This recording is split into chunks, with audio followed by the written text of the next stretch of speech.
Hello, everybody. Hello, hello, hello. Gonna let some people come on into the room. Come on in the room. I just tweeted this out. So thank you for coming. We're gonna let the room fill up just a little bit. And we already have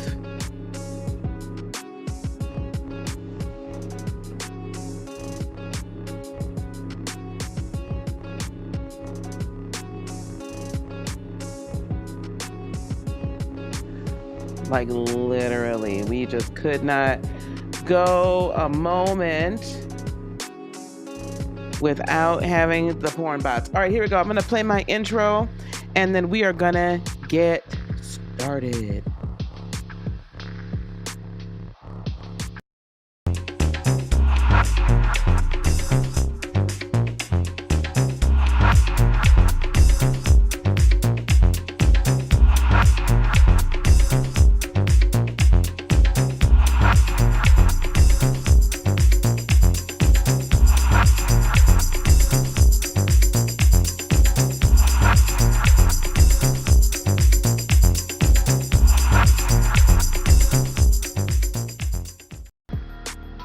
All right, hey, everybody. So I'm actually gonna kind of bring this music down a little bit. How's everybody doing tonight?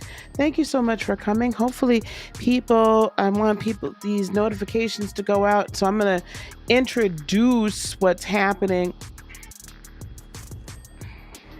Sorry, gang, 1 second.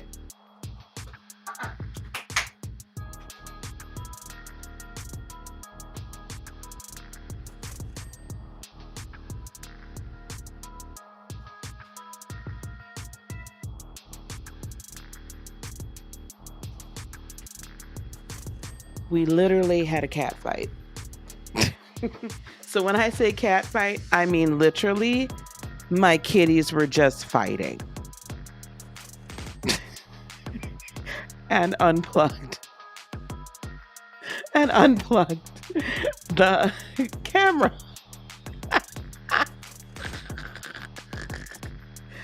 I can't. Anyway.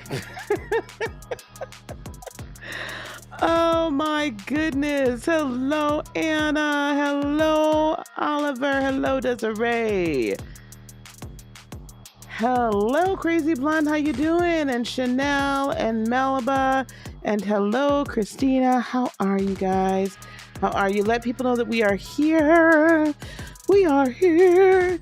And we are going to talk about a few things today. Now, I know this is not this isn't my previous normal conversation, but I am both fascinated and thoroughly dismayed and horrified in some cases by Virgo.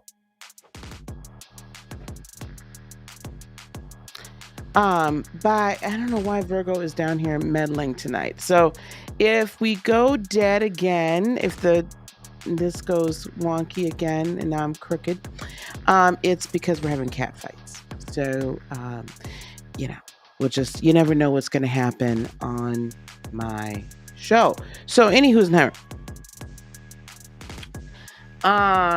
It's absolutely nuts. I'm really good, honey.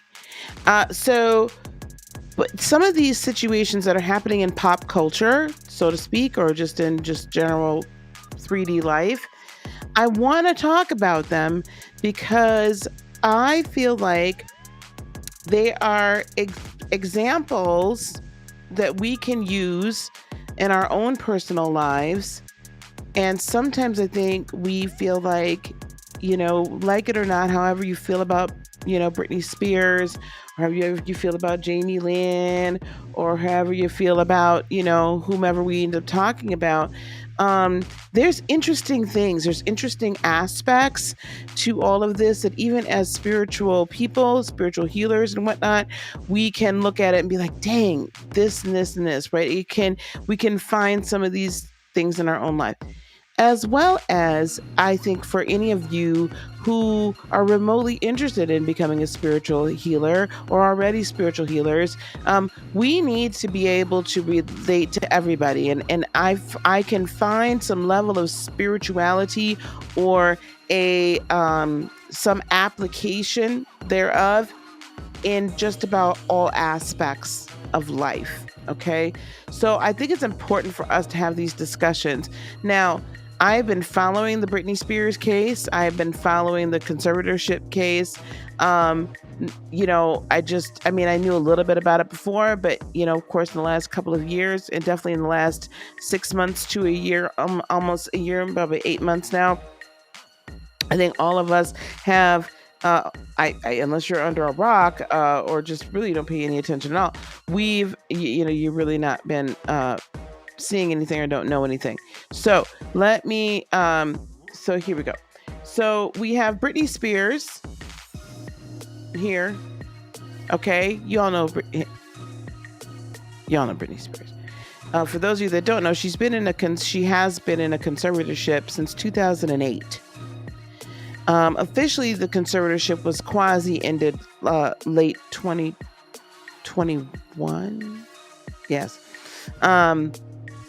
But there's still some scuttlebutt about whether or not she's truly free or not. So hashtag free Britney. And so, but basically her father, JAIMIE Spears, and her mother, Lynn Spears, and another person, which we're not going to necessarily discuss right now, but we will potentially bring that in, LT, put her in this conservatorship. And basically, her family, her father in specificity for the majority of those 13 years was both the conservator of the person and the conservator of the state. They claim that Britney had dementia at the young age of, I feel like she was 26 or so, or 27, somewhere in that general range. I don't know how many 26 or 27-year-olds you know that have dementia. I don't know any. But there was no proof ever given to that end. Okay. No proof. So he was conservative of the person, conservative of the estate, which meant he controlled her person. Imagine not being able to make your own doctor's appointments, choosing your own doctors, choosing what medical attention procedures you did or did not get, choosing your own counselor, not being able to do any of that. You have no say-so over your funds, and you are a worldwide pop star. You're a worldwide star. You have perfumes. You're going on America's Got Talent or whatever. Like, all these things, right? You're there, you're doing residencies, in Vegas, making hundreds of millions of dollars, and you have zero control over it. None. You're not allowed to have your own phone to the point where the phone was being monitored. This is all stuff that's come out in other reporting. You can go to the New York Times and some other, there's been Hulu and Netflix, documentaries made about this. However, this was her life. They would put her in institutions from time to time. It was her life. She was regulated how much she could see her children. And we're not going to talk here. We will go back and talk about how this all happened to Britney, but we're not going to talk about that here. But basically, everything in her life was controlled. Everything. And there was a point finally when she did then get yeet him, as the legal term is, from her dad from being first the conservative of the person. Actually, he stepped down temporarily because he had some heart issues and had been hospitalized. That was back in 2019, I believe. And then And then in 2021, he was finally suspended as the conservator of the estate and the person never to return again. And then she was also then the conservatorship was supposed to be over, and they're supposed to be just finishing it off. Now, that being said, what we're here to also talk about then is we have Jamie Lynn Spears over here. Jamie Lynn is the little sister of Britney. Some of you may remember her from Zoe 101, and I believe at this juncture she is in Stale Magnolias on Netflix. Jamie Lynn got pregnant at 16. We're going to listen to this as part of this interview that we're listening to in a moment.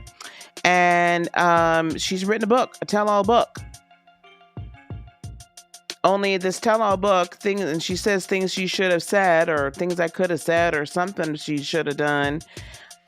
It's my feeling, it's quite frankly, that this book really shows how one can become, as a sibling, end up becoming a narcissistic tool within this whole narcissistic family.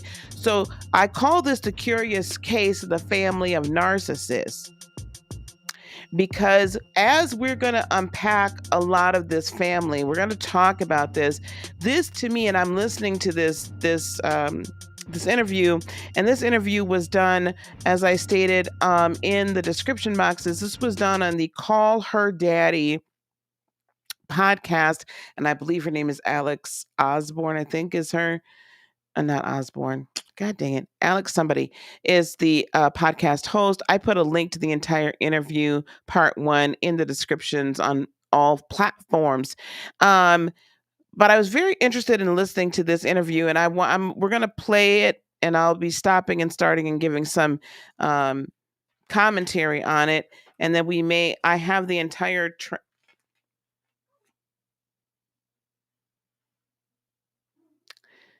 Cats.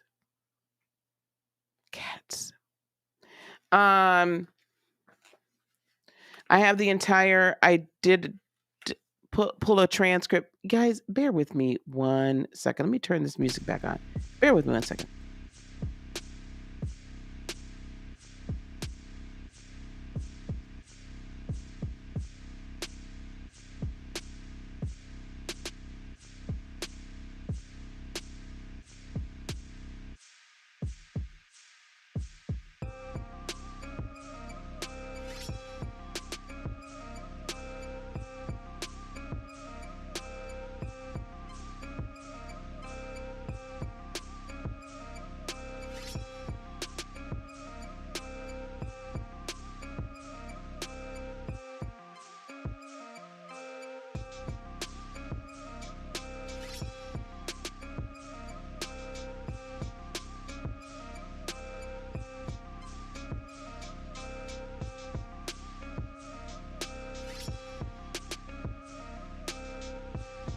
So for those of you who are regulars here, you know that my cat Gemini is the usual one that comes up. See, she knows we don't go around mom's camera.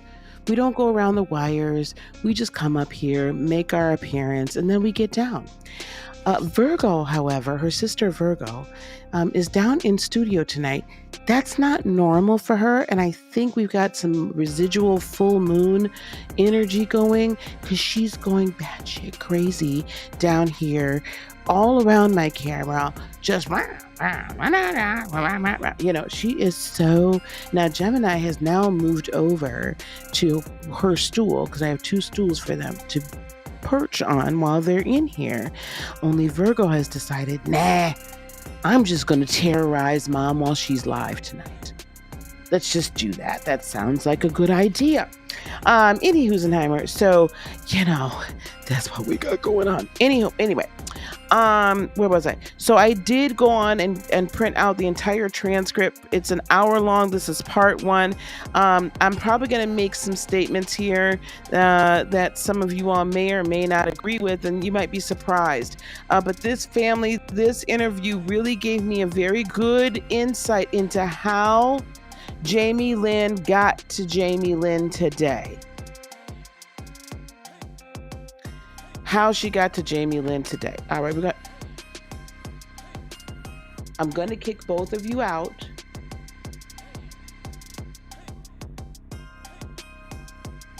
I'm going to need y'all to come get your kitties. Anna, are you able, if I make you a moderator, can you? I'm going to kick these cats out. Okay, wait, hold on.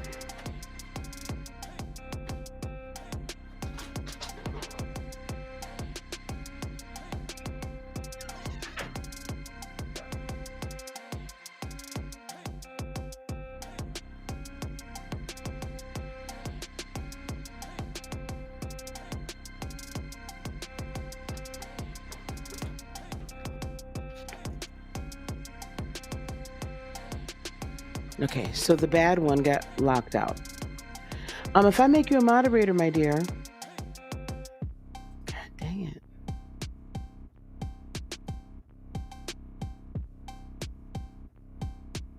it. Can you help me get rid of these bots? I don't know how much longer you're going to be up. All right, hang on, honey. Let me get over here. Hold on, I'm going to let Gemini out too.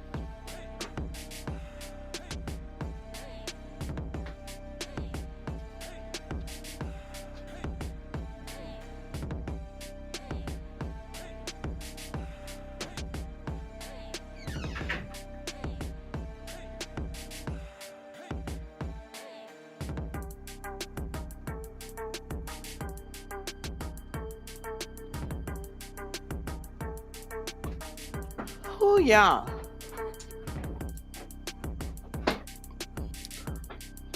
They're going to be meowing in a little while. I'm going to be like, that's too darn bad. You should have acted right when you was in the room.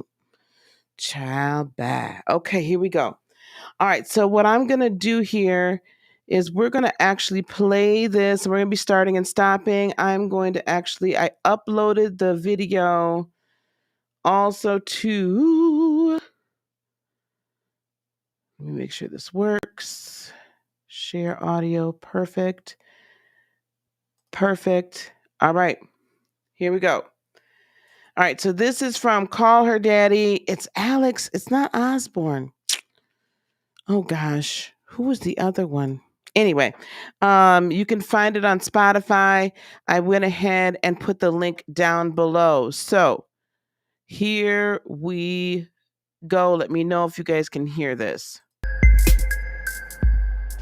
Okay. Are you ready? Yes, I'm ready. JAIMIE Lynn Spears. Hi. Welcome to Call Her Dad. Congratulations, Thank you. are an author. Yes. How are you feeling? I feel a lot of things. I feel like nervous, scared, but also like good and proud that like I'm. Can you guys hear that okay? Please give me some hearts so I can make sure you guys can hear it. Give me some hearts. Perfect. Using my voice and saying what I want to say for the first time. I know you changed the title of the book late in the game. It was what was it initially, and then why did you change it? That was never the title. Really? That was a mishap that happened where that was just something they put kind of for no one to really grab reference of my book or anything, and then somehow or another it was leaked. That was actually my book title. It was never going to be my book title. This is my book title. And yeah, I did kind of wait till late in the game to name the book, so perhaps it was frustrating, but this has been the title of my book.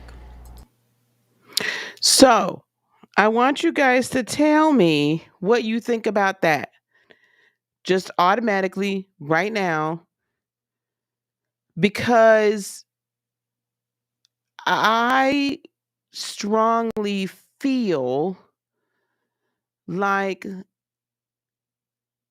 that the immediate defensiveness we have already. Now, for those of you that don't know, the original title that was leaked before was I Must Confess. Britney fans will definitely know that that is a lyric in one of Britney's most famous songs, one of her biggest hits. So I immediately get, okay, we are on the defense. Now, in her defense, This girl, she has been getting raked over the coals. Not going to say it's right, wrong, or indifferent, but she's been getting raked over the coals. She has not, as an adult, come out and ever said publicly, I want, my sister to be free. And we're going to get into that a little bit more. But so right off the bat, we get insecurity. Now, I want you to also remember while we're watching this, there are different types of narcissists. When we were talking about the Cardi B Tasha K case, that's a whole different out there narcissist, like Tasha's allegedly. My humble opinion, fair use. Fair use. Um, that's a whole different. There are victim narcissists. And a lot of times siblings will be trained, I have to be careful my choice of words, to be a victim narcissist. And a victim narcissist is basically nothing's ever my fault. I'm always the victim, but they'll give off a victim mentality and a victim presentation in order to continue to get sympathy and sympathy and sympathy. Meanwhile, behind the scenes, they're basically being the good ones. Okay? So that's that's where we're at with that. All right. Let me go back over here. Things I should have said. Okay. Let's start the interview where you basically start the book. So we're going to go a little fast. Hello. Forward. Was 14, Britney was 10. Yes. And you come into the world. What was your mom's reaction, though, to finding out she was pregnant? She was really mad. Like, why am I pregnant? You had the surgery. I have never had a vasectomy, obviously, but I hear that when you have them, you have to go for the checkup, because sometimes if it doesn't take, then you are still fertile and you can still get a woman pregnant. So your parents decided, no more, we've got Brian, we've got Britney, we don't want any more babies, and then your dad didn't go for the checkup. Lynn is pregnant, and they're like, oh, fuck. Yeah, I was determined to get on this earth, so here I am. Here you are. Who told you that story? Like, when did you find out that you were an oops baby? It's not like the best. I feel like I never did not know that. Like, I feel like I just kind of... Can you guys imagine that? Can you imagine always feeling like you were unwanted? Like, and kind of just internally knowing that. Now, the reason why I'm going over this, guys, is because this woman, she's now a grown woman. She's been vilified, okay? And I'm not going to say that it hasn't been right or wrong or whatever. I personally don't feel like she should have been writing this book. And there's a lot that she's going to say in this interview that I feel like, what? Why are you saying this? However, I want us to see the progression of how this happened. I'm not going to keep starting, but I am, and I'm going to fast forward to some spaces that I think is very important. But I want you to put yourself now. She's a grown woman with children of her own, and she's recounting all of this. And she's like, I've never not known that. And this is why. Here. Like, I mean, my sister is 10 years older than me. My brother's 14 years old. I think maybe it was kind of a conversation of, first off, why don't I have a B name? Second off, why did you have them so close together and not me? And it was never like it didn't hurt my feelings or anything. It was just kind of like, oh, well, we didn't mean to have you. And then we did. And then I guess they got real clever with my name. They just put their names together, and here I am. Oh my God, it could have been a Kardashian moment of like the K and then the K. Well, like, it seems to be both of them are BJ, like Brian James, Britney Jean, and then Jamie Lynn. Honestly, that is what made me ask, why don't I have a B name? Like, why don't I have the same name? What was your parents' logic by naming you their names? Jamie, Lynn. And anyone that doesn't know, Jamie is the dad, Lynn, mother, and now your name is Jamie Lynn. Well, I know that my birth was not an easy birth. I know that my mom had to go into an emergency C-section. It was like not an easy birth. So I just was like, were you just highly medicated and wrote y'all's names in the wrong spot? I just couldn't wrap, because also she did not spell my name the way that the Lynn name is spelled in our family. I don't have an E. Everyone else has an E. I have a cousin, Laura Lynn. It's Lynnne. My mom's name is Lynnne, and I'm just no freaking E. It's like you wanted, like, I don't get it. Like, why not even, you're not even giving me that connection? I don't even know why I didn't even recognize it until I'm like reading the book. I'm like, oh, Jamie Lynn. Like, so. Now, a lot of us would probably be like, woman, you was too old to be holding on to that. But hear me. From the very beginning, this now young woman, this now woman, mother of I think 3, if I'm wrong, I apologize, a wife, a mother, a somewhat of a star, I would say, in her somewhat of a star. She still is holding on to all of that. She's still like, why don't I have an E? That still affected her. She can say, well, it didn't hurt me. That's a load of crap. So, for those of you that are wanting to be healers or whatever, so I'm going to give you my opinion as a spiritual healer. This right here shows me there's so much, we flippantly sometimes say inner child work, but this, guys, what we're seeing here is the result of childhood energetic trauma. None of this, you're going to see throughout the majority of this. I'm going to fast forward now, past to some things. And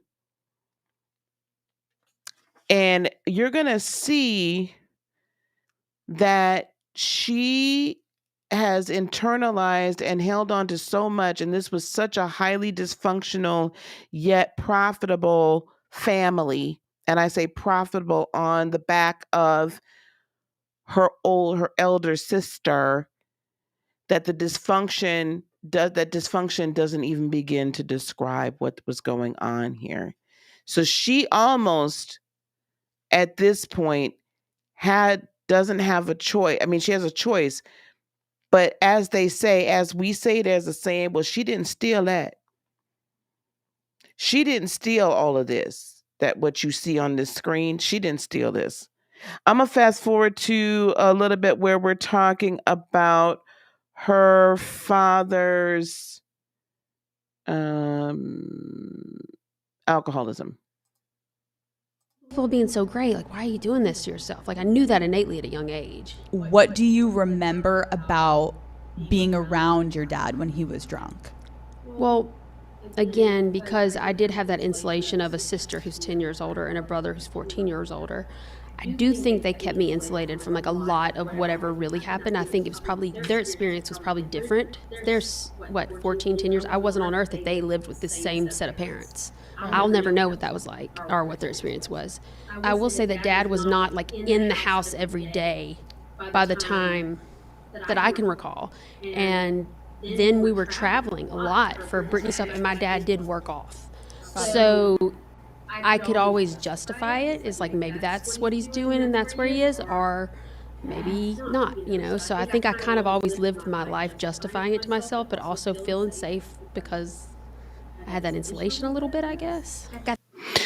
So anybody that's had alcoholic parents, 1 or 2, you can probably identify it, or parents with other forms of addiction.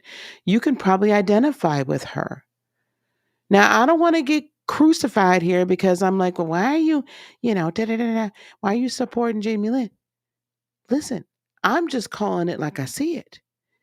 Because we didn't get to Jamie Lynn today by osmosis. Somebody didn't just wave a fairy wand one day and poof, here she is. She had to develop to this point, y'all. And we're seeing that right now. So I want you to continue to play this out. By this point, 10 years oldish or so, maybe she's probably a little older, she can remember. So let's say Britney's about 14 at this point. So Britney's been doing Mickey Mouse Club. Now Britney's running around doing all sorts of this appearance, that appearance, Disney this, blah, blah, blah, blah, blah, blah, right? We got a lot going on. And we're all focused on Britney, kind of like a dance mom situation, right? So this is a child star. Mom's running around, being a momager and trying to maintain. Dad's off drinking, wasn't even home every day. All right. But she does talk a little bit about earlier in the interview how her mother basically just didn't really address the situation, always made excuses. And so she's insulated from this. So she really doesn't have to do it. We're going to see that in just a second here. let's see, and the mistreatment. So she's just like, hey, I'm in it, but I ain't really in it. So let's go over here to right about here. We're going to talk about this is her recollection of how her mom handled the situation. I think that I just wish I get mad for her. Like, why would you allow this to happen to you? Not only your children, but like, stop allowing this. Like, outside of us, like, leave him. That's what I couldn't understand. But obviously back then, things were, I guess circumstances were different, but my mom always worked and, my dad always worked. I just didn't understand why she couldn't do that for herself. And that later on turned to resentment, I guess. Is your dad sober today? Yes, he is. How did your mom manage keeping your early careers on track without having basically help from your dad and being able to rely on him? Well, that's where things really started to piss me off at a young age. And me and my mom have walked through this, and like, I love my mama, and it's hard.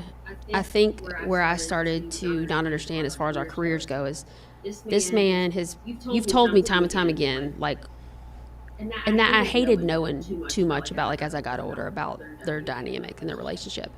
And I hated that she would say, he can't be in our life or whatever, blah, blah, blah, and he's drinking. But then she would, like, the minute it was time to, like, make a decision about my career or, like, what I could or couldn't do, she'd, like, call him up and let him have a say-so. And I'd be like, no, like, that's not fair. She maybe just was afraid. She didn't know how. I don't know. And I can't answer that for her. But I know that as what I was experiencing from that situation was, like, stand up for me. Tell him F off. And that, no, you're not allowed to. Did y'all hear that? Stand up for me and tell him to F off. Right? So we have to think about this as mothers, as fathers, when we are in these types of toxic relationships, where we're in these toxic parental relationships. And granted, this is a long time ago. I experienced a lot of this, right? Growing up in a household that was full of DV and all kinds of things happening, right? So as a child, you end up knowing too much. And what's interesting to me, and this is a complete sidebar, but it's interesting that in some, like, a lot of times that's kind of the riff on the single mother, is that her children, her sons and her daughters, end up being their best friend and kind of the man of the house and this, that, and the other, and they end up learning too much about the interpersonal relationship or lack thereof of the other parent. That being aside, she could see at a young age, and now she's reflecting, well, I wanted you to stand up for me and you didn't. You're going to hear this theme a lot. I didn't have any power. I was insulated the whole time. Mama didn't stand up for me. I looked up to Britney to do this. She's 10 years younger. 10 and 14 years younger. She's very much the baby, the baby, right? And everybody did things for her. In fact, this is really bolstering Britney's Instagram post or tweet, I think it was, where she's like, listen, this girl got everything handed to her. I'm the one that really put everything on my back. She never would have been her if I hadn't been me. Right? But I want you to watch these family dynamics, and then we're going to see how each sister ends up dealing with it differently, and then how she becomes an agent, basically, for the rest of the family. Why? Because I'm not going to say that, but this is what I'm not right now. But basically, I want you to hear, why didn't you stand up for me? Why? Okay. Now let's go to, we're going to go a little further in, and we're going to listen to how she feels about the relationship with Big Sis, what she can remember. My mini cheerleader outfit, and go out on the field like the cheerleaders. Like, it's like hey, Ryan. But then I also too was like a little shithead. So Yeah. Then your relationship with your sister, Britney is 10 years older than you. In the beginning of just growing up, like, what was your guys' dynamic? It's first off all I ever knew, and it was just like I was, of course, like her kind of little doll, but also at the same time, like I felt like she was my protector, I guess. I don't know, like it just always felt like and I admired her too. Like I loved her, everything about her. And my mom did work, and it was always kind of like a group effort to like make sure I was taken care of. By the time you She was always taken care of. She was the doll. Da da da da da. Okay. This is all leading up to. I want you guys to really see how this one young girl became who she is today. Are the same thing. I couldn't understand it. after your sister kind of starts to become famous, did your parents change the way they treated you and your siblings? No, I guess I kind of always felt like an afterthought. I mean, I literally was. Right. So I just kind of learned to stay out of the way. You know what I mean? Okay. Just stay out of the way. And two, I was so proud of her. I was like, I know how hard she worked, and I admired her, and it was so cool. Like I got to witness, you know, like the coolest things watching her live out her dream. And so for me, it was just like stay out of the way and just like let this experience happen, because this is something that I felt like, you know, this was the goal that everybody wanted and they got it. So I just need to like not. This was the goal and everybody got it. I just needed to stay out of the way. But I was so proud of her. Now I'm looking at her eyes and looking at her demeanor, and I'm listening to the inflection of her voice. I'm not sure if I get full-fledged admiration from this. I get this weird admiration, but I just had to stay out of the way.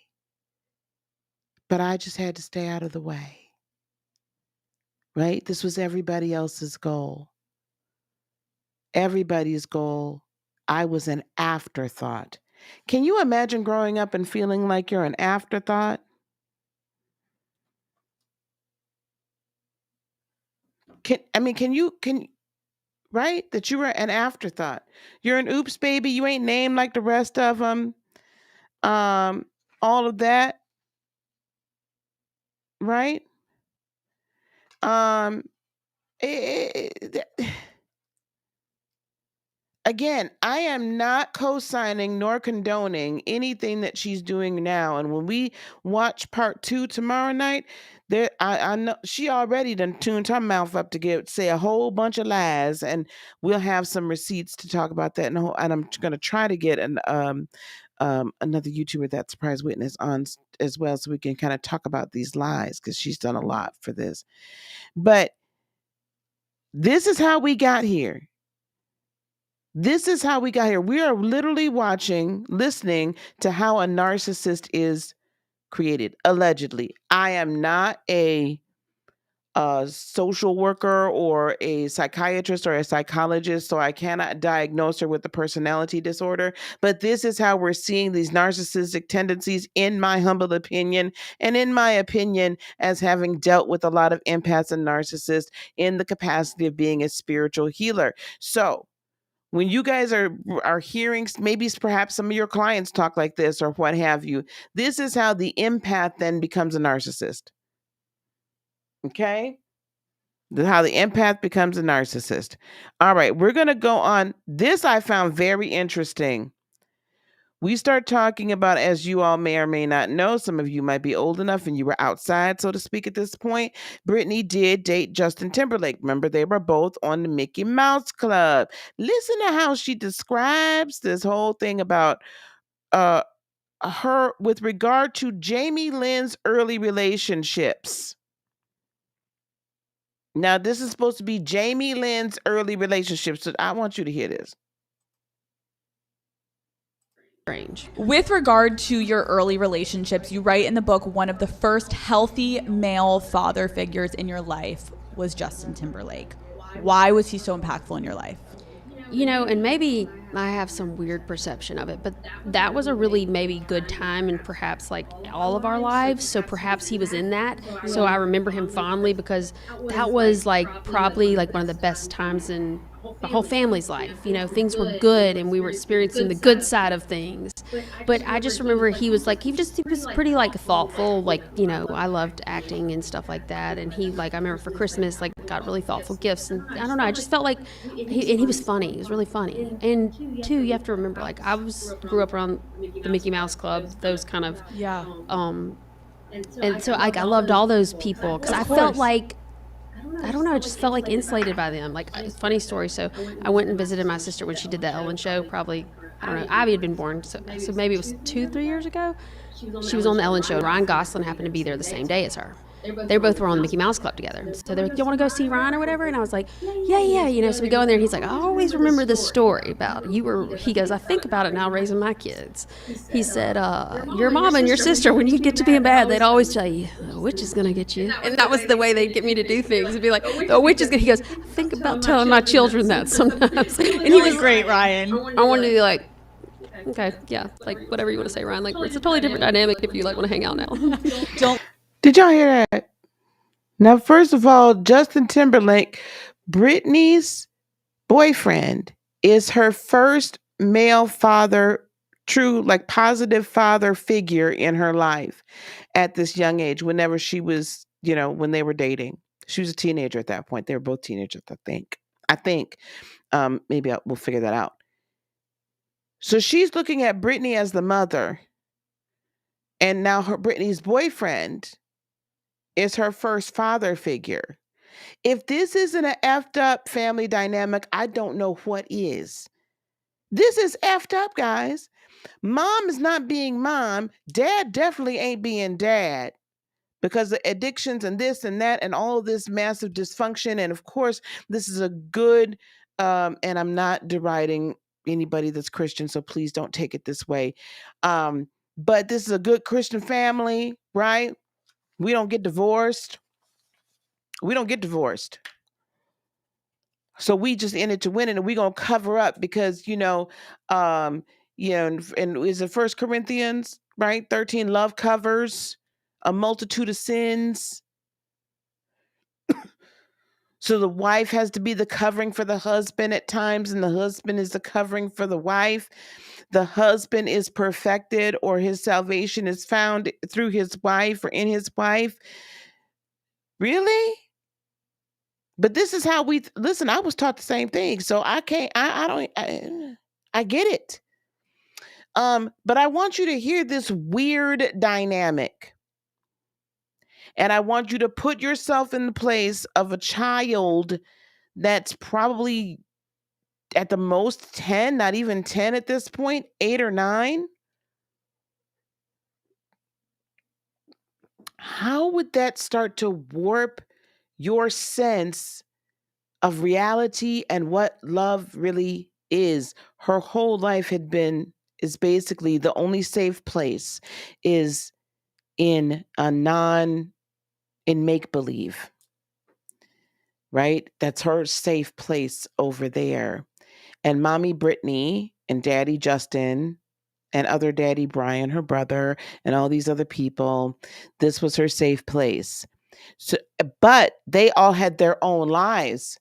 So who's showing JAIMIE Lynn love? Who's showing her love? Who's teaching her what love is? Right? Yes, the Foreigner song comes to mind. Anyway, this is how narcissists are created, when they are shown over and over and over again that they are not good enough to be loved.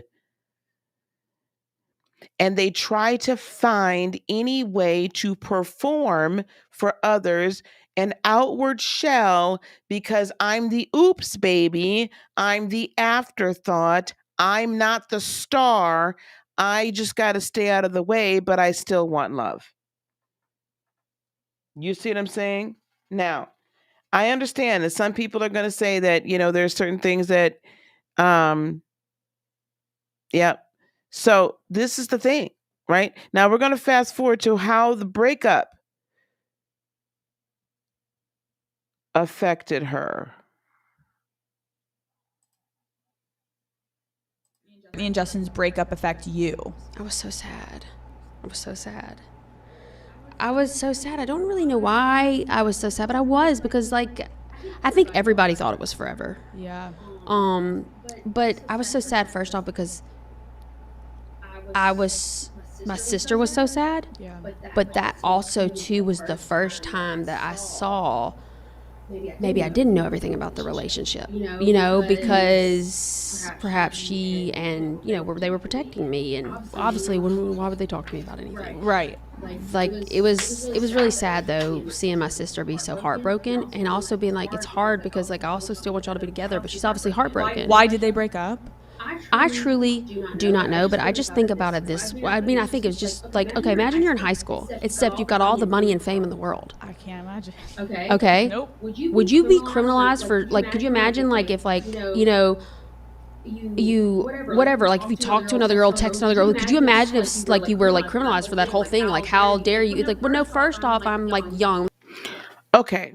So she says, can you imagine if you were criminalized for talking to another girl or texting another girl?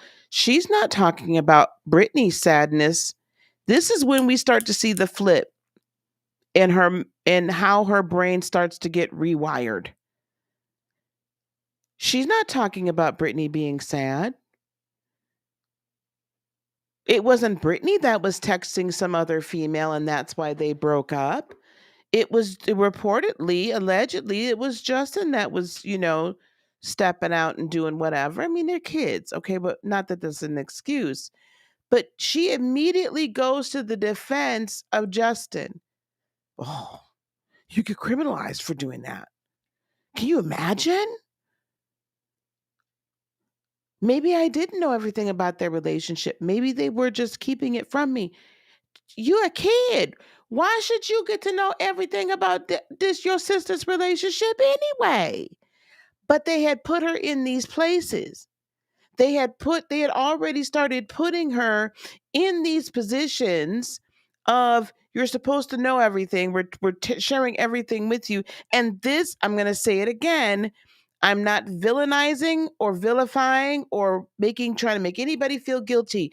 But if you are a parent and the other parent is an addict, or the other parent is abusive, or whatever the case may be, please be very, very careful how much you share with your children at developmental ages and stages.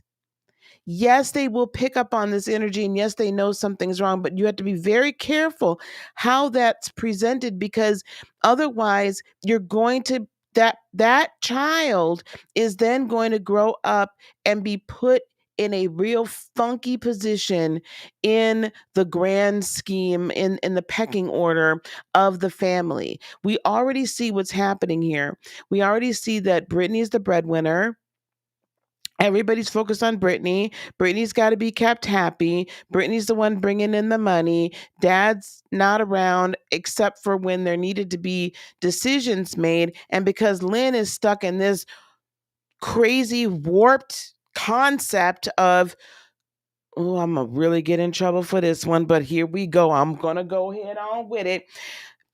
Lynn is stuck in this warped sense of, oh, well, that's my husband.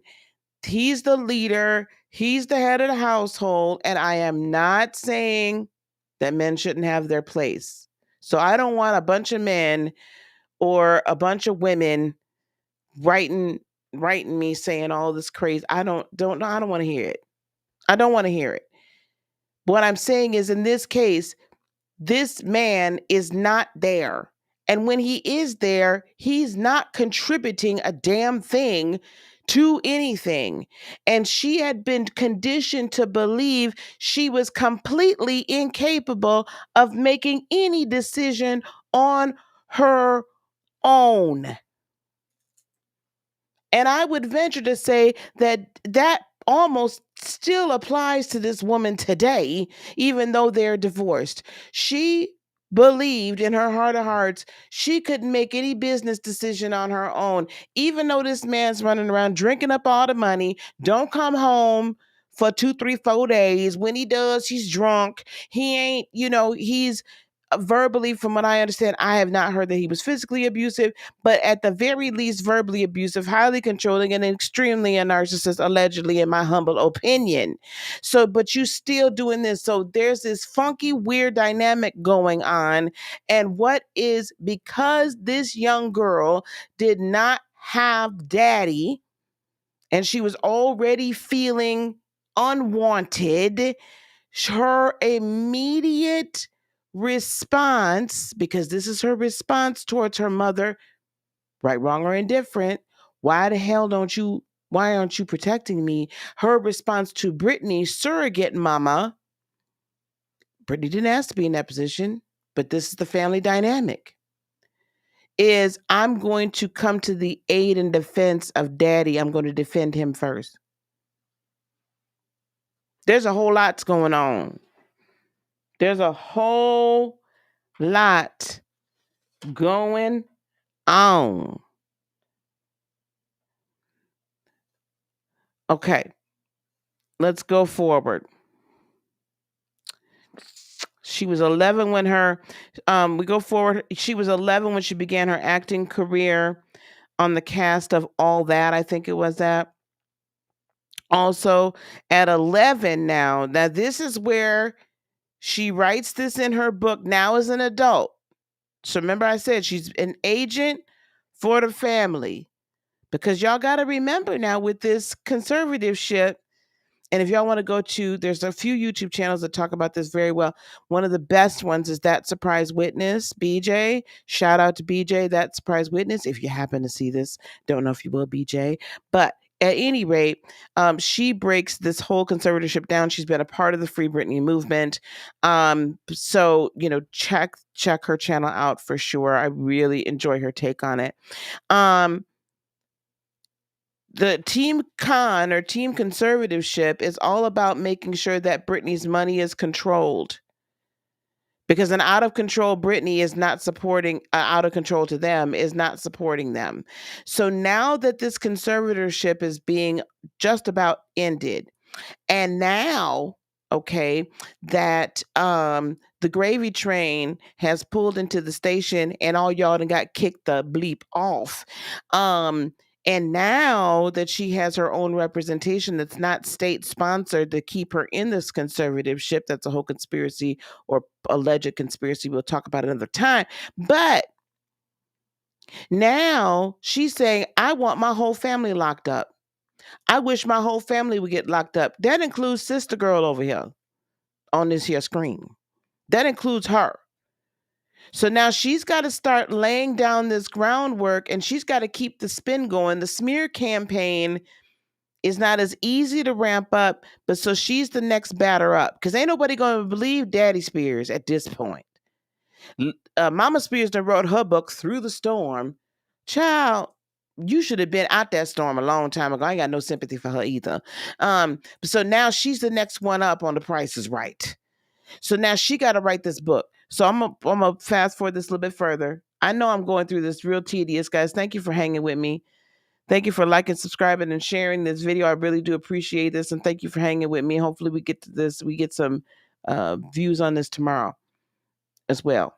Then you began your acting career on the cast of All That. Also at 11 years old, you write about noticing a shift in Britney's personality. You write in the book, Britney was showing signs of a debilitating exhaustion. Britney was changing in front of my eyes. I was still too young to comprehend her struggles, but I was old enough to recognize destructive behaviors similar to our father's. Something was different with my sister, but I didn't have the courage to speak out. When you say she was changing in front of your eyes, what were those changes? She was wanting to escape us a little bit more. And when I say us, I mean like my... Did you see that? She looked down. She's searching. That's a body language thing. Shout out to the body language guy. She looked down. She's searching. Okay, she's searching. Here we go. My family, like, which is normal. She was that age. She should go out and go do stuff with her friends. So I remember kind of it as I got older being explained. It's like, she's going through a party stage or whatever it is, and that's fine. She should, whatever. I just remember feeling like selfishly, like I was like her center of the universe, maybe like her daughter, her kid, or whatever you want to call it. And I thought it would always be that way. Right. And then I just felt like things just were uneasy. It wasn't that way as much anymore. Then you also write about a specific episode you reveal in the book. Okay, now we're going to get to this infamous, if y'all have heard about this at all. And guys, I have to keep starting because I don't mean this is fair use, because I'm talking about this and we're teaching something about this. We're talking. So this is fair use. And I've credited you down below. Don't hit my channel. Anyway, we're going to talk about this specific episode, quote unquote, she was 11 at this point. Britney's 10 years older than her, so she's 21. So Britney now is of the age she can drink. She's spreading her wings a little bit. What I find interesting also during this time period, and even when she first started, Hit Me Baby One More Time, was her breakout, hit. She's young, and if you watch that video, she's dressed like a Catholic schoolgirl. This supposed to be a good Christian family, right? And you got your daughter out here talking about hit me, baby, one more time. Hit you with what, boo? What you asking these grown men to hit you with? But you are some good. Let me stop. Anyway, so now we're beginning to ratchet up Britney's erratic behavior. Remember, this is all still leading up. This is 5 years prior to the conservatorship, but she got to put this out here because we still got to make it seem like this conservatorship, there was nothing wrong with doing it. Which was pretty terrifying to read about. You write. Apparently, everybody. I know what you're about to say, and apparently, everybody finds this terrifying. I mean, it's go ahead. heavy. You go ahead and read it though, because like I read it though. Do you see how gleeful she is with this? Oh, everybody seems to find this terrifying. Somebody. Oh my God. No, you go ahead and read it, girl. See now. I'm not playing with you. You write, Britney said to me, "Baby, I'm scared." And she took a large knife from the kitchen, pulled me along to my room, and locked us both inside. She put the knife in the bedside table drawer and simply repeated, "I'm scared." She needed me to sleep beside her. I knew something was wrong, and I was powerless to do anything about it. Why? I can't stand. I'm sorry, y'all. Do you see this half smirk on this heifer's face? This half smirk on her face, like, I know I made that whole thing up. And you believe in everything. This is really going to change everybody's idea of Britney. Britney's not that perfect, see? I don't know if y'all see that. I see it. Why was your sister scared in that moment? I don't know. I don't know, but I know that I was like very young, and I know that this had come right after the whole marriage in Vegas and stuff. Okay. And again, I think that people need to remember I'm telling this story about what I experienced, no matter who that person was that pulled me and threw me. You have to understand, like, that was an experience I went through, and it was really scary. I felt really unsafe. Do you felt that unsafe? I hate to question, because I don't like to question whether or not certain instances happened in people's minds or in their lives, but I just have to question the veracity of this situation. Because remember, if this happened all during this Vegas time, then everybody, I can't believe for 1 second that this would not have hit the streets. That we all wouldn't have known. I cannot believe that for 1 second. Now, from a spiritual healer's point of view, could this have been a memory that has been implanted in her? It could have been. Could it have been something that happened? Maybe they're watching a scary movie and this was some sort of like weird, I don't know. To me it sounds more like a scene in a movie, doesn't it? Like a scene in Scream or something, or Jason or something. Okay. So we're going to move forward to how the parents reacted to this reported incident. Same time, I told them, they asked me to come in there and tell this therapist about it, and I did. And then I never heard anything else about it. So then I was like, okay, I guess that's just a thing that happened. Now having the space and time since that moment, what do you think was going on there? I think that this was a brilliant young woman who was going through a hard time, and if she couldn't stand up for herself, then somebody should have. I wasn't an adult then. I couldn't. Yeah. Somebody should have said, stop the fucking presses. Give this girl a fucking minute.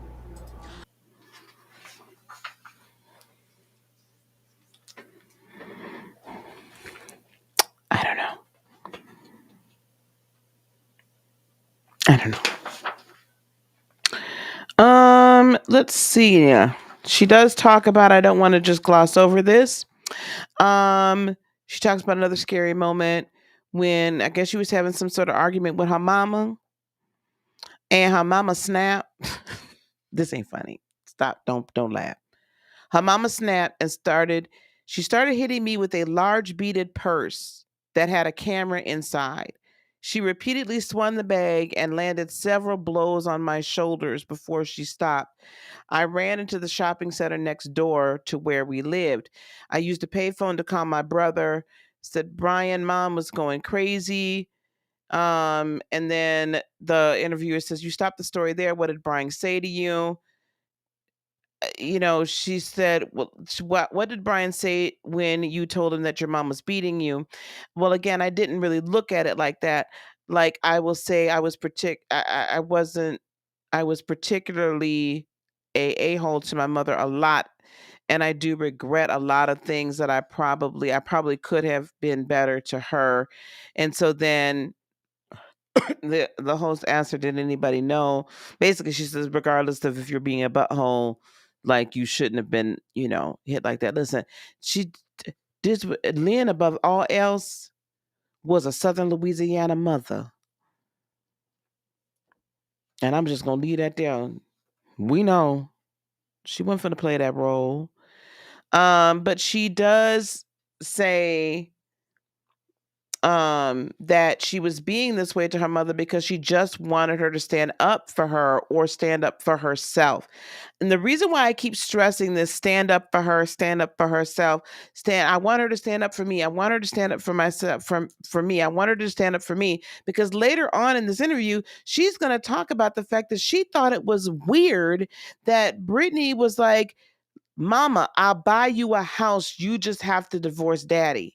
She thought that was weird. But this whole time growing up, girl, you're just like, woman, I need you to stand up for me and stand up for yourself. Like, I don't understand. I just don't understand. Let's keep going here. Okay. Here we go. We're going to fast forward quite a bit here. We're going to talk about, how she felt the family dynamics were within the family. Here we go.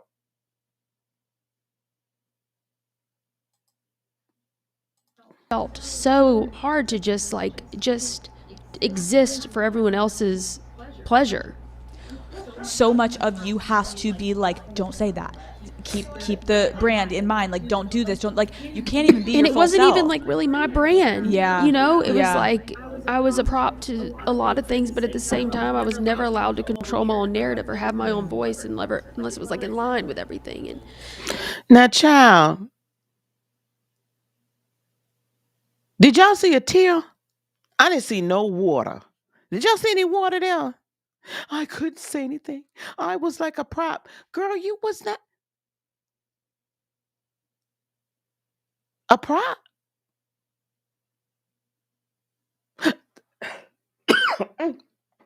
Oh my God. There's some dry. Let me keep going.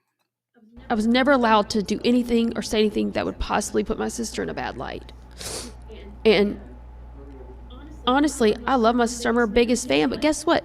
Sisters are sisters or whatever, and like that's okay. And I think the biggest thing is like, why wasn't that just made normal from the beginning? Yeah. I was born into this family. I didn't choose. This was like, it's like imagine like a big ship, and I'm like just a little like dinghy riding in the wakes, like trying to like fucking survive. Now,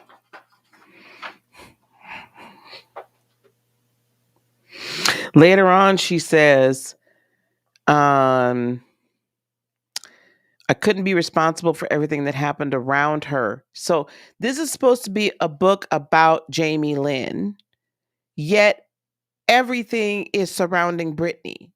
Does your whole life, basically what she's saying is her whole life was Britney. In the royal family, you have an heir and a spare, so she's the spare. In her mind, she's the spare. Okay? Now, I couldn't do anything that wasn't on brand. I would never do anything. Girl, bye. And you trying to sniffle. And you trying to make, you ain't crying. Them eyes is dry as the Sahara Desert. Dry. Get the F out of here. I'm not trying to hear. She couldn't be her authentic self. She wasn't allowed to be. So I wasn't allowed because, like, I don't know why. I mean, I guess I didn't have the courage to do it. I guess I was too scared. But when it's ingrained in you so perpetually to be that way, like I'm trying my heart is breaking. I'm breaking a pattern that's been ingrained in me. Her whole life, she felt like she didn't matter. So we're going to fast forward to another section where she answers the question of her potentially being jealous. I want y'all to watch this.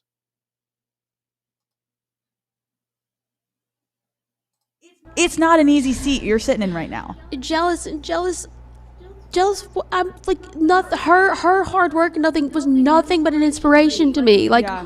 what do you mean jealous? Like I got to experience watching a woman take over the fucking world. How can I be jealous of that? How can you not have anything but complete admiration for it? What the problem is that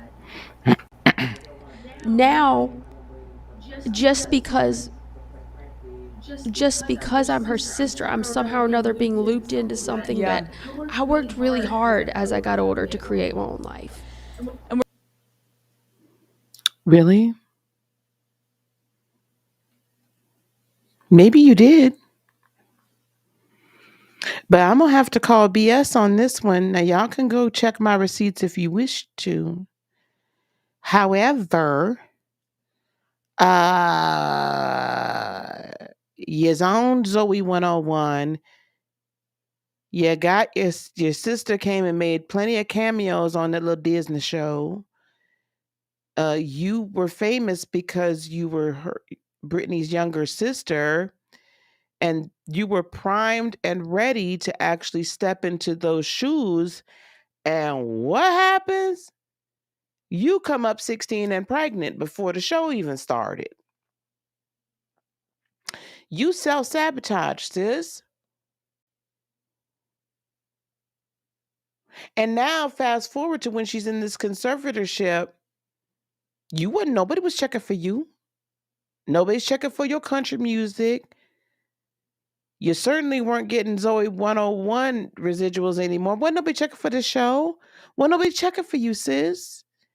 But now your sister's in this conservatorship, and at some point, you take over her trust that had been set up for her children. Because remember, Daddy Spears has control over the entire estate.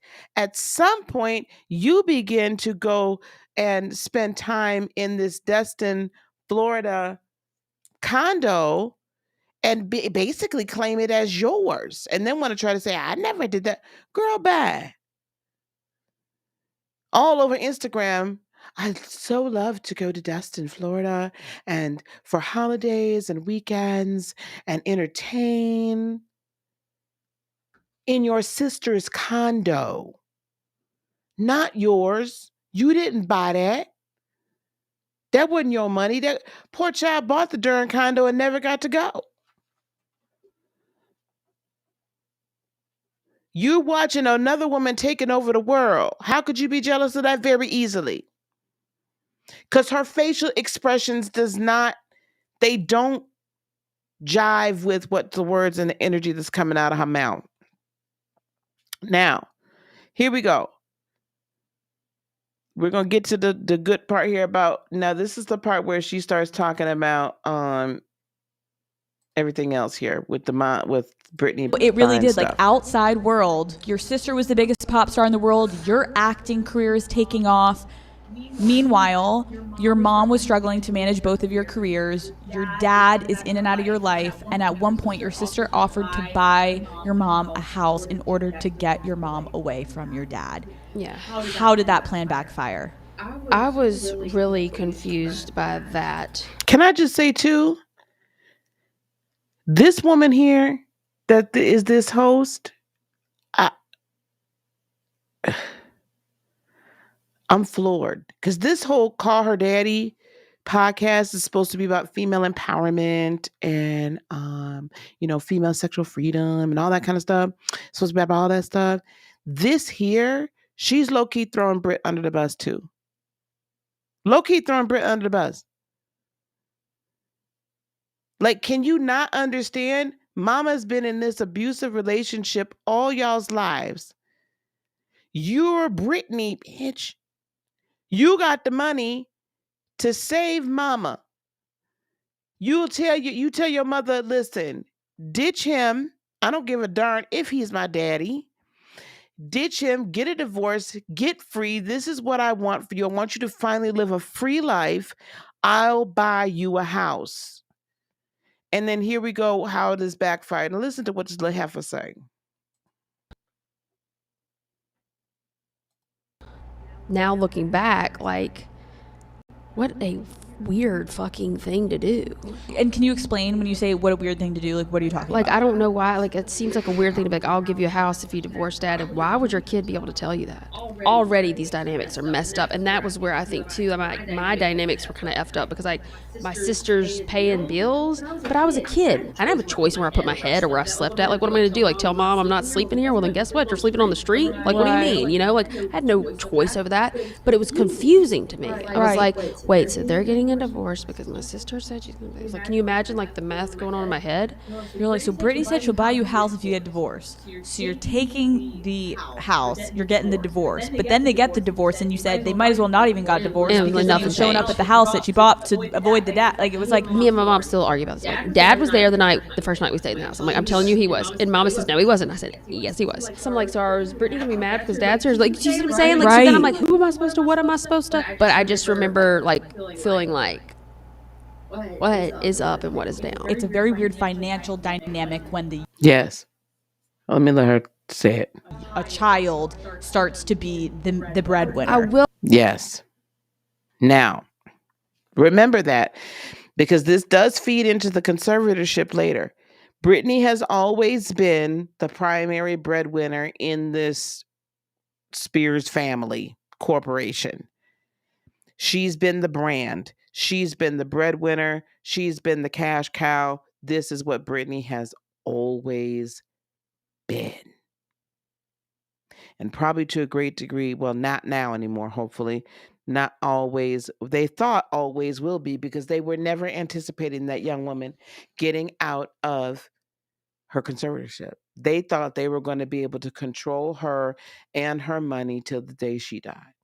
They could ship her all over the country, make her work on her birthday, make her work on holidays, not allow her to spend any time with her boys when the boys were actually there, when it was her time, right? When she, because of split custody with K-Fed and whatnot, we'll put him into this family of narcissists too, because I ain't got nothing to say good about him either.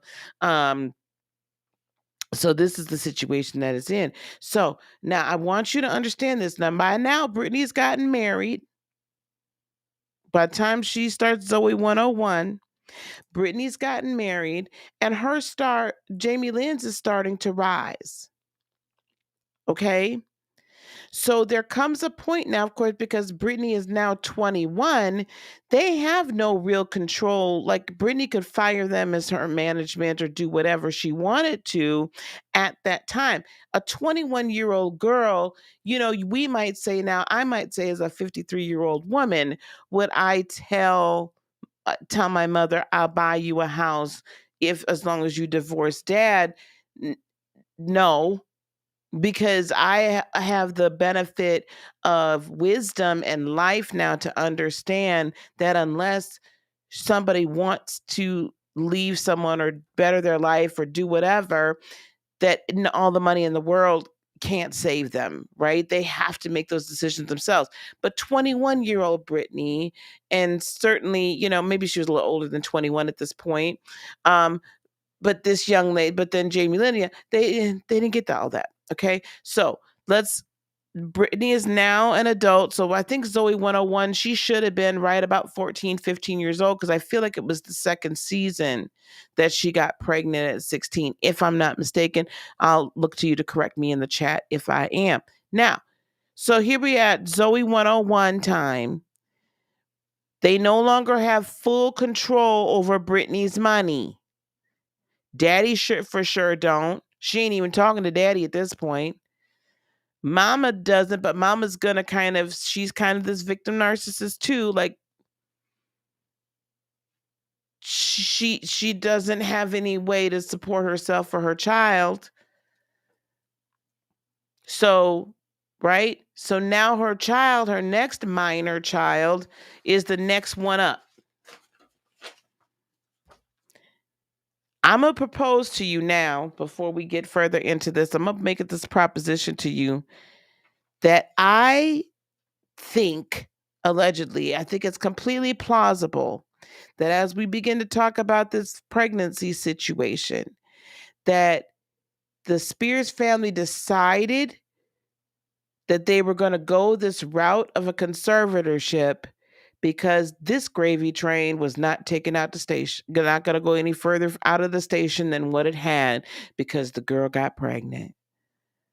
So where they could have continued to control her for at least a little while longer, right?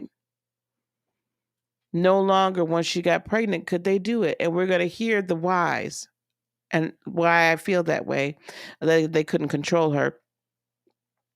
And also, I want you to understand that even though these two were divorced or about to get divorced or whatever the case may be, Daddy Spears was still coming over anyway. Nothing had changed. As much as Britney wanted to help her mother, nothing changed. Nothing changed. Okay. Let me see if I can go a little further here. Are y'all enjoying this? Is this helpful? Is this interesting in the least little bit? I hope it is.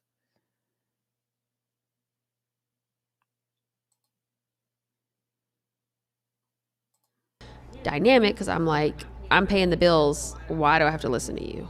How was your money that you were making off Zoe 101 and all that, like, distributed within, like, your family? Like, how was it explained to you? Like, where was your money going? Did you get an allowance? Like, how did it work for you? I remember that my money was very much something, like, in the beginning that I just kind of didn't think that much about because I was a kid, and that I was like, awesome, I get to do what I love, and that's all I thought about. When we went into the Zoe stuff, I was making a much bigger salary, numbers that I noticed, and also was older and could understand, like, wow, of course, I thought then, you make that money, it's all yours. Like, whoa, what was I wrong? And so I did. I had like an allowance. I think it was like $500 for like maybe every 2 weeks or something, which is, I think, was for what I was making for us, which was like maybe reasonable. I'm not sure. Who really knows? You start to kind of mention like, okay, this money comes for a reason. Okay, now we're going to fast forward to when she's 16, because in 2007 is when Britney did the infamous shaving of the head. And she said, she asked her, the host, Alex, February 2007, Britney Spears was harassed and followed by the paparazzi. And they documented her through the window of a barbershop as she shaved her head. How did you find out? Jamie Lynn says, well, I know exactly what I had been at a basketball game cheerleading, because she was a cheerleader. And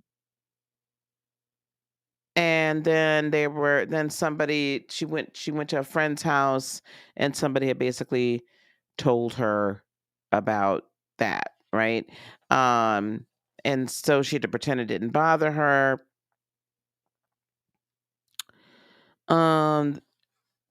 But if you all remember, this was not just them chasing her. Like, I believe she had her children. Like, it was horrible what they were doing to Britney.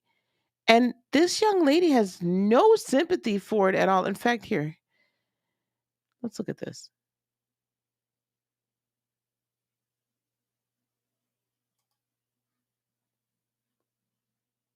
Ours, like young kids. So I just wanted like my family to act fucking normal. That was it.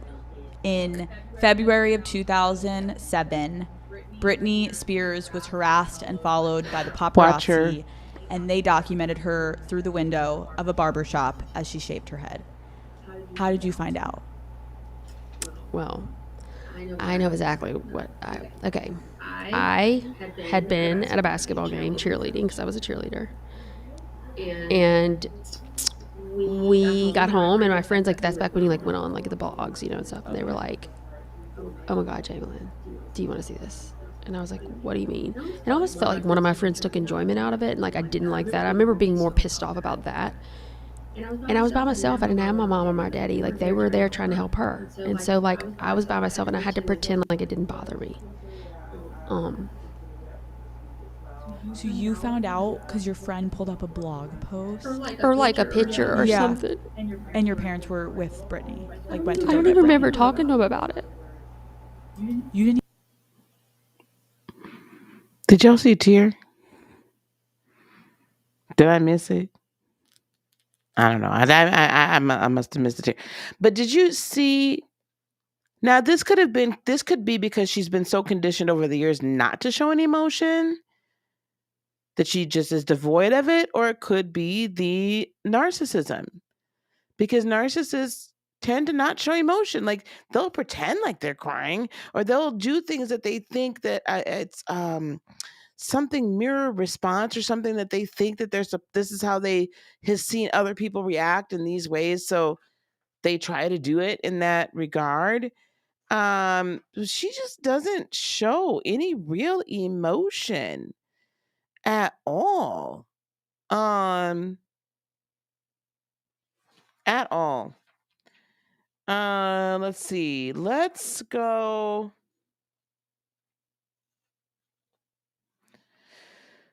Okay, here we go. We're going to start going into her pregnancy.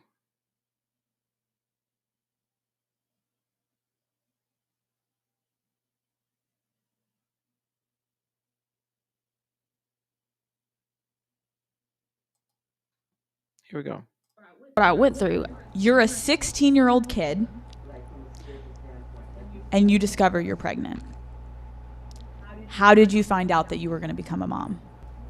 I couldn't remember. I felt like absolute dog shit, and I didn't know why. Perhaps all the shit that was going on, I don't know. And then I realized maybe I'm feeling this way because like I'm having a reaction to like needing to just go home, be normal, all this stuff going on with my family.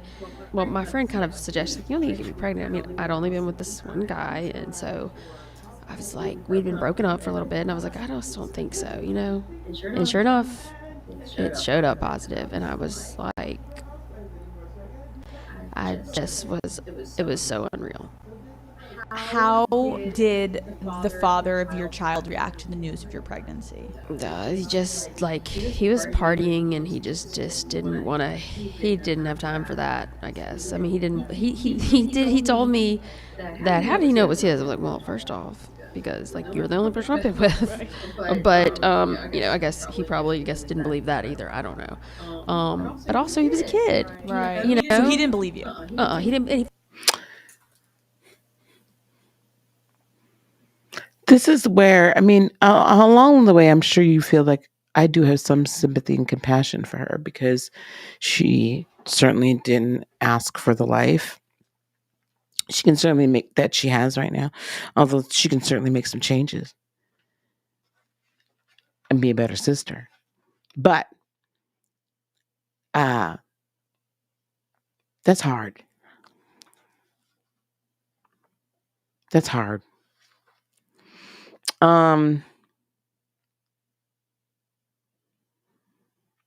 It's hard. No matter what age you are, but especially 16, when you know, all this stuff going on, it's hard. I feel for her at that moment.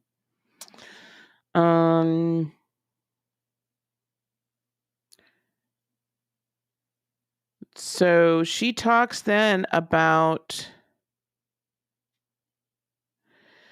the fact that she knew that, you know, her parents were going to find out eventually. She's going to tell her mama. She couldn't hide it. And she says, I had already like kind of prepped for knowing that they were probably going to want to isolate me.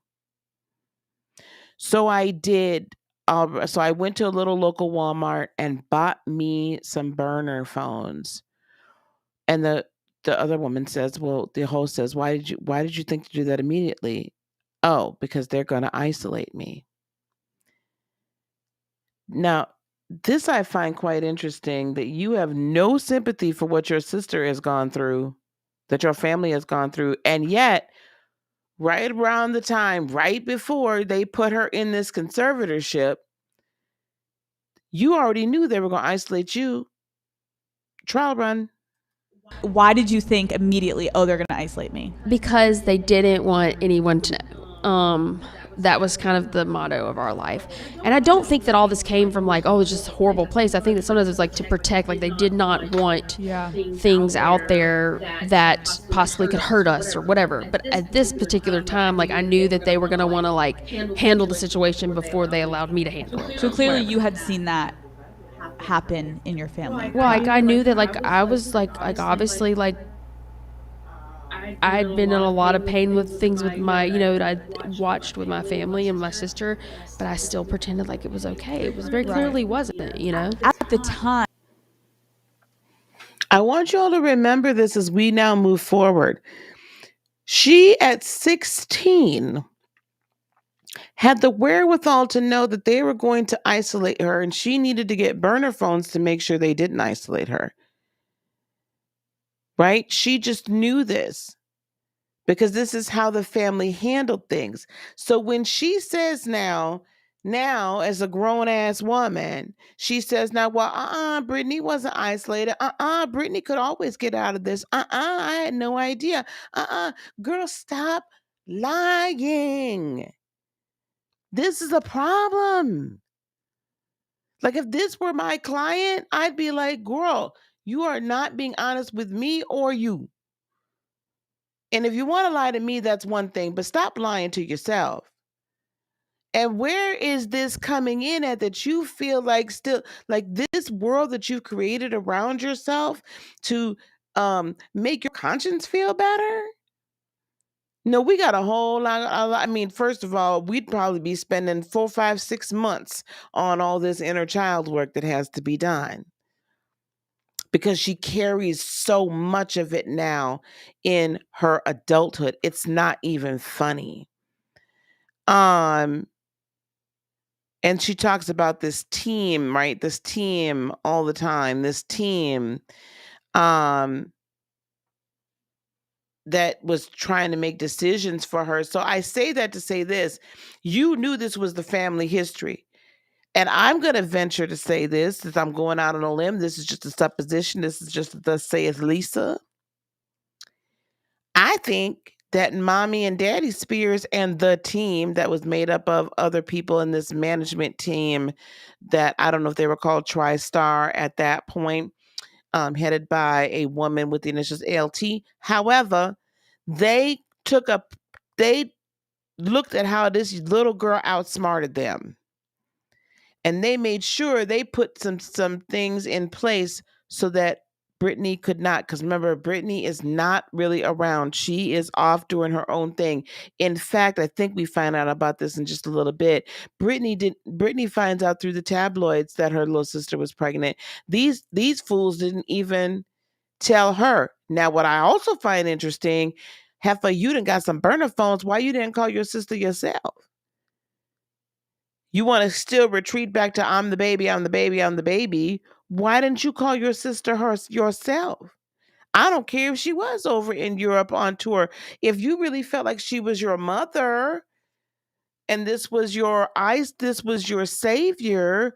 Oh, I'm gonna tell you why. Because now by 16, you making the money. You feeling like you can call the shots. You ain't got to tell nobody a damn thing. That's why. But okay, I'm gonna leave that where it's at. Now we're gonna get to the point. I'm telling you, they watched what this little girl did and made sure that Britney could not do what this little girl did. So here we go. Let's get a little further on down the road here.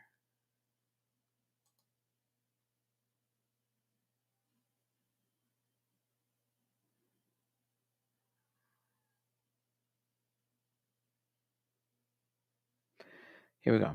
World. You write basically about a revolving door of people trying to convince you to abort the baby. You write, and I quote, "Once Mama and Daddy told my team things spiraled out of control. It will kill your career. You're just too young. You don't know what you're doing. There are pills you can take. Doesn't the family have enough to deal with? I know a doctor. Don't make a mistake you'll regret for the rest of your life." I'll never forget that last plea of making a mistake I would regret because it reinforced my decision to have my baby. Why did everyone in your life pleading with you to have an abortion reinforce your decision to have a baby? Well, up until this point, everyone else had kind of controlled my narrative and made my decisions that felt safe to me. Like pleasing everyone else, protecting everyone else's best interest was my job. That's what I always had done. And for the first time in my life, I was standing up for what I wanted. And this was one thing I couldn't just accept. I think that everyone has a choice, and this was the one that I knew in my like heart of hearts, this is what I had to do. This was what felt right to me. And if I went against that, I was going against my very being. My soul was telling me that I wanted my baby. Why did you decide to sell the exclusive rights to your... I applaud her for that. To be courageous enough to make that decision at 16 and to stand up, I applaud her for that. I can't not. For standing up for what she truly believed in. Now, she got out of people pleasing and she went on and did what she needed to do. I applaud her for it. I will say this.